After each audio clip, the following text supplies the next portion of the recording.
Season 2 of The Batman is here. Last time we were here, I went over how great the 2004 cartoon was. The Batman, in my opinion, is such a good show that rivals the original animated series for me. Others who grew up with the Tim vs. Batman may disagree, but I think the show is great. And Season 2 just reinforces my point. This season is just as good as the first one, with great stories, more villains, and amazing action. I am so excited for this. Season 2 is great, and today we are looking at the first 5 episodes. With all that said, I'm Rocko from Reamlore, and let's dive in. By the way, if you enjoyed this video, make sure to like and subscribe because we upload videos just like this one on our Reamlore channel. Episode 1, The Cat, the Bat, and the Very Ugly. Our first episode of Season 2 sees our favorite cat lady breaking into a museum looking for her latest steal, a crystal cat statue. She has some competition though, as Penguin shows up wanting the crystals as well, while also bringing his Kabuki girls. I also have to bring back the Arkham escape counter, where I tally up every time a villain was put in jail but breaks out. It rolls up to 4 because Penguin was thrown in jail last season, but for some reason he's walking around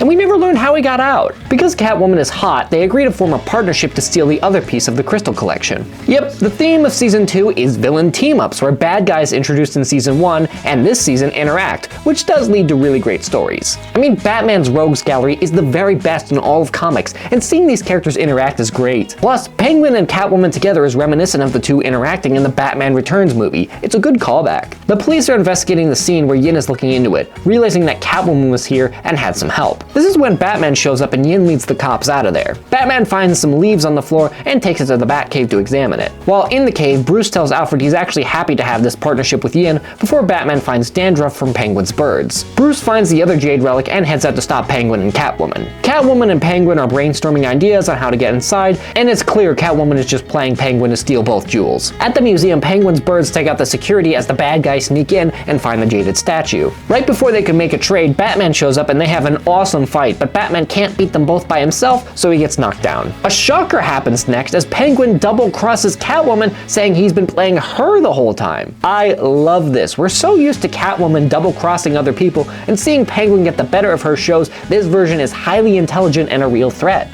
The Kabuki girls then come back and knock out Catwoman. After that, Penguin handcuffs Catwoman to Batman with a bomb inside before escaping with both jewels. Batman disarms the bomb but can't get the cuffs off without the key. The two get away in the Batmobile and track Penguin down to his hideout. They find out Penguin plans to use the jewels to harness the power of the sun to ransom money away from Gotham, planning to scorch the city if they don't comply. Penguin sets up in a lighthouse and uses the power to demonstrate he can destroy the city. Batman and Catwoman find the lighthouse and have a fight with the Kabuki girls. And again, I ask, what is their deal and why are they still here? I said in my first video reviewing this series, they don't fit Penguin's aesthetic at all. The Bat and the Cat beat them to meet the Very Ugly. Penguin uses the machine again, but they direct the explosion to the ceiling. They get the key and free themselves, which is when Catwoman betrays Batman, but Bats thinks fast and handcuffs the bad guys together. They get away though, as Batman calls Yin, who had been helping him the whole time, and that the statue should be kept apart, ending the episodes. That's the end of episode 1, but how does it rank? Characterization, I'm giving a 5. Everyone is really strong here, including Penguin being the standout, outfoxing Catwoman.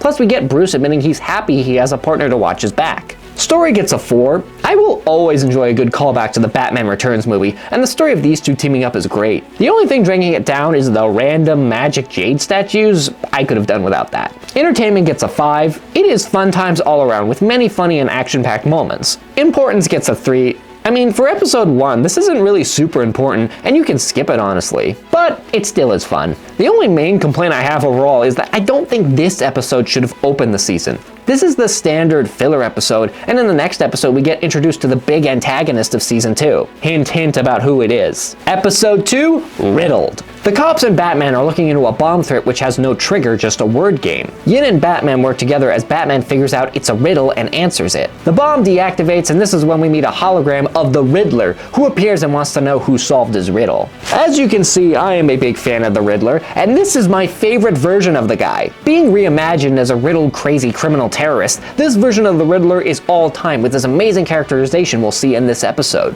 He's played by, I kid you not, Robert Englund. Yes, Freddy Krueger himself, who has done a ton of work in horror movies and has one of the scariest voices ever. Yin steps forward to take credit for solving the riddles as Riddler introduces himself through the police radios. He says Yin is qualified to play a battle of wits, puzzles to solve throughout Gotham, alone. He warns Chief Rojas and the rest of the police that if anyone helps her, Gotham loses big time. Yin and Batman Batman go to Gotham Bridge where Yin finds Riddler's van. Yin goes inside and learns bombs are planted around the bridges, as Riddler said she had a hard drive over here and she has to solve the puzzle. Chief Rojas, the real villain of the show, says screw Riddler and tries to intervene despite him literally saying there will be consequences if he does that. So now Yin has to solve the riddle while the van is driving. Batman helps her through it and solves the puzzle just before the bomb goes off. Yin demands to know what Riddler wants, but he just says knowledge is power before sending Yin to solve his next riddle. This is the episode that should have started the season. While the Catwoman Penguin episode was fun, this just sets the stage for what this season could be. Even more intimidating bad guys along with a new dynamic of Batman working with Yin unbeknownst to the police. Yin and Batman work together to solve all of his riddles before ending up in the museum where Riddler says she's boring him and she couldn't be further from the truth. While Yin figures out the riddle to this question, Batman realizes something. He figures out what the Riddler is really after by remembering what he said. Knowledge is power. Hard drive over here. Far away from the truth. Boring me. Batman realizes those were clues to figure out what the Riddler was actually planning. Batman reveals that the bombs were fake and that Riddler is done playing, leading them further from the truth all night. Turns out all these riddles and fake bombs were a distraction from the real goal, as we see Riddler and his goons had drilled into the city's mainframe, and this all makes sense. Knowledge is power, as in Riddler wanted to know bank account numbers. Hard drive over here is talking about the hard drives. Far away from the truth, saying they were far away from the city's mainframe. And boring is also used to describe digging, as in a drill boring its way through to somewhere. So why did the Riddler do all this? As Batman explains, riddles are his compulsion. He always has to tell riddles, even when they hurt his plans. I love that. Riddler is Batman's smartest enemy, smarter than even the Joker. The reason he keeps getting defeated though is because of his quirk. He has to tell riddles. He has to prove he's the smartest in the room, and Batman exploits that to defeat him, which makes Riddler such an awesome antagonist to the Caped Crusader. Yin tells him to surrender, but Riddler goes on saying he knows Batman has been helping her, and that distracting him was the main goal, not the dumb police led by their even dumber police chief. No argument there, buddy. Batman steps forward saying the game is over, but Riddler jumps the pair and uses knockout spray to take them down. Later, the pair wake up in Riddler's lair restrained and tied to a machine. Riddler brought them here because he wants to know who the Batman is, but unmasking him is too easy, so they're going to play 20 questions so Riddler can figure out who Batman is, which is such a Riddler thing to do. Riddler shows off his invention, a lie detector connected to an electricity ray, which will zap Yin every time Batman lies, the voltage spiking with every lie. Riddler gets close to figuring out his identity, but the pair manage to escape and go after him. They split up with Yin going after Riddler's men while Batman goes after the Riddler. Yin takes down all of Riddler's henchmen as Batman fights the Riddler. Riddler gets the upper hand, but Batman, being the ninja, takes down the Riddler. As he is being taken away, Riddler tells Chief Rojas that Yin is working with the Batman, but Chief Rojas doesn't believe it because he's an idiot. The episode ends with Yin looking at the city knowing that Batman is out there somewhere watching her back. This was an all-time great episode and one of the best this series has produced, giving a very good take on the Riddler. I'm giving characterization a 7. Not only is everyone really strong in this episode, but the Riddler is a treat, showing off many sides to his character and making him a very compelling villain. The story gets a 6. I love the race against the clock angle of trying to stop the Riddler, and it does great at tying Yin into the action by having her and Batman solve the riddles. Entertainment also gets a 7. I had so much fun with this episode. It is a delight. Having Robert Englund voice Riddler and having all these great fights and action scenes is incredible. Importance gets a 5. It is the debut of the best version of the Riddler. You owe it to yourself to witness how great he is. Episode 3, Fire and Ice. We open with Gotham experiencing the coldest winter they have ever had, and one returning Firefly stealing stuff. Bring back the Arkham Escape counter. Firefly was in jail last season, and now he's just free, so it rolls up to 5. The cops try to stop Firefly, but they're cops and he has lasers and a jetpack. Batman arrives and they have a fight. Bats launches a batarang onto him as they fly into the air. Firefly, showing off he's smart, lights up a gas truck and swings Batman into it before flying off. Batman somehow survived being blown up, and the cops show up to arrest Batman. He doesn't have time for this though and summons the Batmobile to ride off. Yin investigates the crime scene as Batman calls, wondering what Firefly took from the tech lab. Firefly goes underground and returns to his partner, Mr. Freeze. So bring back the counter again, it rolls up to 6, but I don't care. Mr. Freeze and Firefly are back and their fire-ice dynamic is great. First off, Firefly gave Freeze an ice globe, which made him furious before giving him what he actually wanted, some tech. Mr. Freeze gets mad that Firefly encountered Batman, but says they will still extend the winter and they can shake down Gotham. At Wayne Manor, apparently Bruce plays Space Invaders, another one of his controversial hobbies, I'm sure. Alfred tells Bruce about the police gala and asks why Bruce is hosting it since the police don't like Batman. Alfred figures out Bruce is doing this because he wants the police to accept him, and that's another part of Bruce's character that I really like in this show. He doesn't hate cops, it's just they haven't been enough to eliminate the criminal element in Gotham. He wants to have a good relationship with them and doesn't want to be a criminal fighting the police. Bruce gets an alert that someone is robbing Wayne Industries, and it's Mr. Freeze, freezing the place up to steal some liquid nitrogen. Batman shows up and they fight with Freeze dropping a massive ice pillar on him. Freeze tries to shatter Batman with his ice pick, but Batman throws a batarang into the liquid nitrogen tank, which gives him the time he needs to grab the ice pick and break the ice from underneath Mr. Freeze. The Iceman falls down, but he escapes thanks to Firefly. At the Batcave, Bruce wonders what Fire and Ice are doing, but can't worry about it right now as he has to go to the gala. Firefly, meanwhile, reroutes some vents, which Freeze explains warms every building in Gotham. With his cryo accelerator, they can change that as we see the police gala. Bruce is talking to Yin and Rojas, Thankfully, they ditch him as Yin says a lot of police are here. Yin also says she knows Batman's secret, that this police gala event made just for good PR is a front, because Bruce actually does care about this stuff. Back with my favorite guys, Mr. Freeze says the cryo accelerator enhances his powers, and he plans to freeze everyone out of their warm homes and into the cold winter. He's going to do a trial run at the police gala and fires the machine, freezing up the whole place. At the gala, ice shoots out of the radiators and starts freezing everyone there, including Yin and the police. Bruce at the last second activates the Batwave on his phone before he gets frozen too. The signal made his phone go hot and he melts out of the ice. He turns a searchlight onto the police to melt them free. Dude, they need air like ASAP, you can't just leave a heat lamp over them. Bruce suits up and finds Mr. Freeze and Firefly. Batman sees a reset lever and goes for it, tricking Firefly into hitting the cryo accelerator, damaging it. This causes Mr. Freeze to freak out and freeze Firefly solid and stop Batman from resetting the heat system. Firefly frees himself though and goes after Mr. Freeze,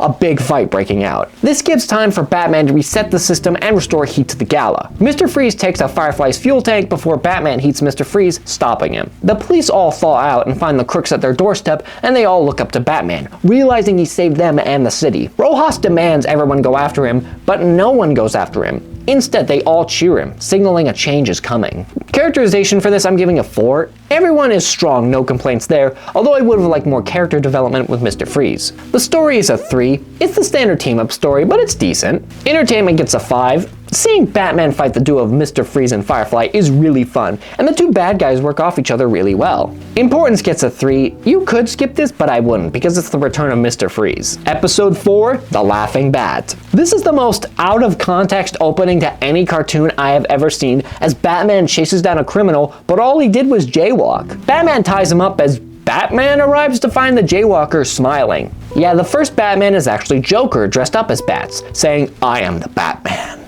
So I guess this cartoon did the Batman Who Laughs 12 years before his debut. I kid, this is our good friend the Joker back for another adventure. And no, we never learned how he got out of Arkham, so bring back the Arkham escape counter, it rolls up to 7. Later, Bruce watches a news report about how Joker has dressed up as Batman and now thinks he is the Caped Crusader. But he's not going after serious criminals, just people doing minor offenses like littering and driving for 3 blocks with their turn signals on. Bruce isn't worried about being impersonated, but he is worried because his Joker antidote didn't work on the jaywalker, meaning this is a new strain of the Joker gas. At City Hall, we see Joker Batman going after the mayor. Great to have Adam West back. Joker says the only people he's after is criminals, but finds loopholes in his logic. Because he gassed 3 officers chasing after a criminal because they were speeding. I secretly love this version of the J-Man. He also hands the mayor a bill for his services, which is $1 million, because crime fighting isn't cheap. He says pay up or else, and mentions the biggest disappointment he's had was with the mayor's wife.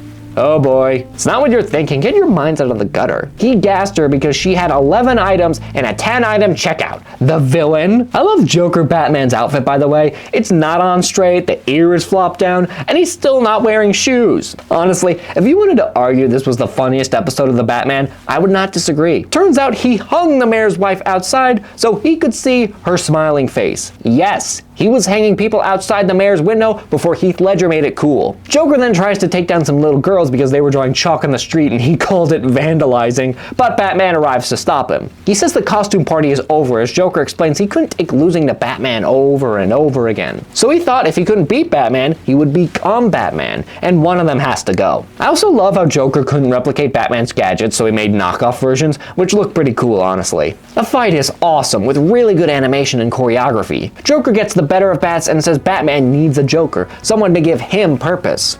Batman needs a Joker, so he's gonna turn Batman into Batman Joker. Joker uses a robot snake to bite Batman and inject him with Joker venom, which will transform him. I was just joking before. We are actually seeing the birth of the Batman who laughs 12 years before he showed up in the comics. This is almost an exact abridged version of his origin story. At the Batcave, Bruce says he doesn't feel bad, but instead feels a bit chipper and actually cracks a bad joke. Alfred runs some tests as Bruce goes to see the mayor, who is worried about his wife. Bruce says he'll write a check to help pay off the Joker, but during this he tries desperately to hold back his laughter and realizes what the Joker venom is doing to him, laughing uncontrollably. He even laughs at some guy in a wheelchair. They managed to slip in a dark joke in this kids show. Bruce gets the lab results and sees that the Joker venom attacks the nervous system until his heart stops from laughing. Bruce can't smiling now and has the antidote, but he needs the Joker venom to complete it. Bruce also shows Alfred he has an hour left to live as we see Penguin breaking into the art museum, which is hosting a collection of priceless eggs. Alfred tells Bruce to let the Penguin go and focus on the Joker, but he thinks if Joker is playing Batman, he'll be there to stop Penguin. I am not bringing down the Arkham escape counter though, because if you remember, Penguin did escape with Catwoman the last time we saw him. We also see Joker in his casual clothes, and I can't handle it. He's dressed like freaking Hugh Grant,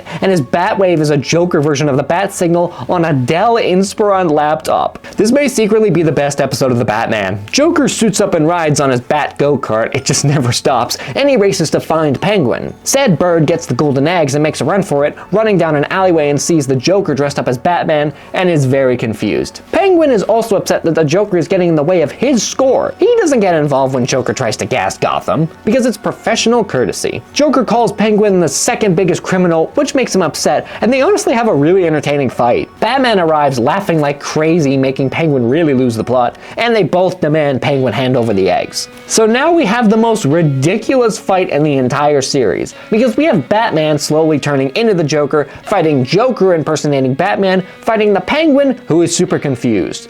Wow. In the fight, the golden egg shatters, so Penguin takes the robot snake, thinking that if Batman wants it, the can must be valuable. Penguin tries to fly away, but both Batman and Joker stop him with the same moves. The fight continues with Batman knocking Joker off the ledge, and Penguin opens the canister, which infects him with the Joker venom. Batman hangs Penguin over the side as Batman starts running out of time. He fights Joker for the snake, and Joker tells a dark joke, which gets Batman laughing. Joker thinks he's won, but Batman took the fangs out of the snake and creates the antidote, curing himself. Now that he's better, he easily beats Joker and tells him a joke, which reverts the Joker back to his old self. How does this one rank? Characterization, I'm giving it 5. Everyone is great in this episode, Joker being the standout with some of his best bits. And Penguin is good too, being very confused by all of this. The story is getting a 6.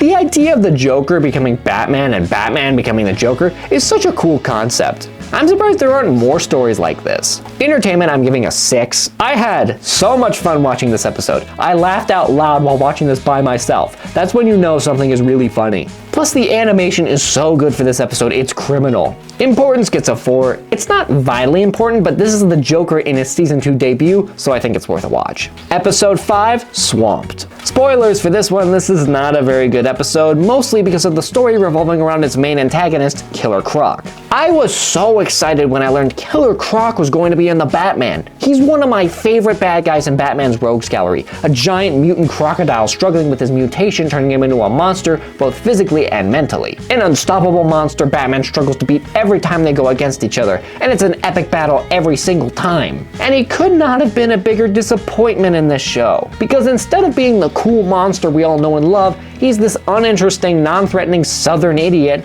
with the master plan to flood Gotham because he's a southern crocodile. The disappointment on my face when I realized this was their interpretation of Killer Croc. I couldn't be more upset. Like, I'm not saying you had to go with the tragic monster angle, but give him something more interesting. Maybe this is how he was in the comics. I haven't read many comics about him, but come on. This is probably why he only had one more appearance after this, and it was as a villain team of D-listers. The only cool thing thing about this character is who plays them. The legend himself, Ron Perlman, who is one of the coolest actors to ever live. I know him as one of my favorite villains of all time, Slade from the Teen Titans, and he does his best here, but there is no depth to this bad guy. It is a botched adaptation. This starts off really promising too, because we see Killer Croc swim into Gotham through the canals, and Gotham has canals apparently, and he forces some criminals to join his gang by beating them up. After the theme song, we have Bruce in the Batcave trying to figure out what these criminals are doing after stealing explosives and jet skis. In the background, Alfred is taking all of the evidence Batman collected from his cases and displaying them as a museum, which is an iconic part of the Batcave. Bruce in that moment figures out the pattern with these robberies. They were all done near canals, so he rides off in the Batboat to investigate. Batman finds the criminals hijacking a ship and stealing their cargo. Batman gets into a fight with the goons as Killer Croc watches before getting in himself, the fight spilling into the river. After dragging Batman to the bottom, Croc makes his escape, but Batman gets to the surface. Back at the Batcave, Bruce sees a news report of flooding and gets alert that the bad guys are robbing the bank submerged in water. Batman heads out on the Bat jet ski, yes seriously, to intercept Croc and his gang on jet skis. Croc sends his goons off in different directions as he battles Batman in a pretty epic jet ski fight. Killer Croc does get the advantage though when one of his goons distract Batman. Killer Croc gets away again, but Batman captured one of the thugs who explains Croc is ex-military and doesn't know how he got mutated, spewing out a bunch of different theories. So the creators of this show couldn't even be bothered to come up with an origin story for the guy? Fantastic. The thug, who is played by Jim Cummings by the way, famous voice actor, says that Croc is planning on super flooding the whole city and tells Batman where Croc is. Batman heads out on his jet ski, which can also transform into the Sea Treader thing. It's really cool. Batman finds all of the stolen goods as well as the schematics for Gotham's canals. Killer Croc arrived as Batman figured out his plan, to use the pump systems to pour water from the bay into the canals flooding Gotham, allowing him to pilfer the riches. Batman tells Croc if he does this a lot of people will die, but he doesn't care. Yeah, Croc is very one-dimensionally evil and not even in a fun way. He just has no depth to him. He wants money, that's all. Killer Croc leaves Batman with his pet crocodiles, but Batman easily stops the wild animals. At the pumps, Croc is reversing the pull, but Batman arrives and punches him around like nothing before taking out the thugs. That is really dumb. Batman is strong, sure, but he shouldn't be able to kick around Killer Croc so easily. He's supposed to be an unstoppable monster. Downtown starts to flood, but Batman puts the valve back in its proper place before the fight continues. Batman pretty much effortlessly takes down Killer Croc and reverses the flooding outside. In a last-ditch move, Killer Croc tries to drown Batman by dragging him into the water, but Batman remembered something about crocodiles. While they can hold their breath for a long time, they can't breathe underwater and have to come up for air eventually. So Batman equips a breathing device and stops Killer Croc from getting air until the bad guy passes out, and revives him once they get back to the surface. Batman chains up Killer Croc and his thugs for the police before giving Alfred one of Croc's teeth for the collection. Alright, rankings for this. Characterization I'm giving a 1. Killer Croc is a big letdown, being a southern idiot who just wants money. It's a weak character. Batman is also not amazing in this, no developments on his end. The story I'm giving a 1. Even though the stakes couldn't be higher with the entire city flooding, there's just no investment or urgency because of how easily Batman tosses Killer Croc around. Entertainment I'm giving a 2. You get a little something something with the jet ski fight, and the animation is good. It's just not that much fun. Importance I'm giving a 0. You can skip this episode and miss nothing. This has so little impact on the series. The only thing worth mentioning is Killer Croc's debut, but even then you don't really need to see it. Just like before, 4 out of the 5 episodes were very good, and I highly recommend all of them except the Killer Croc one. That's all I have for you today. Tune in next time when I look at the next 5 episodes of Season 2. If you like this video, make sure to like and subscribe, and I'll see you all later.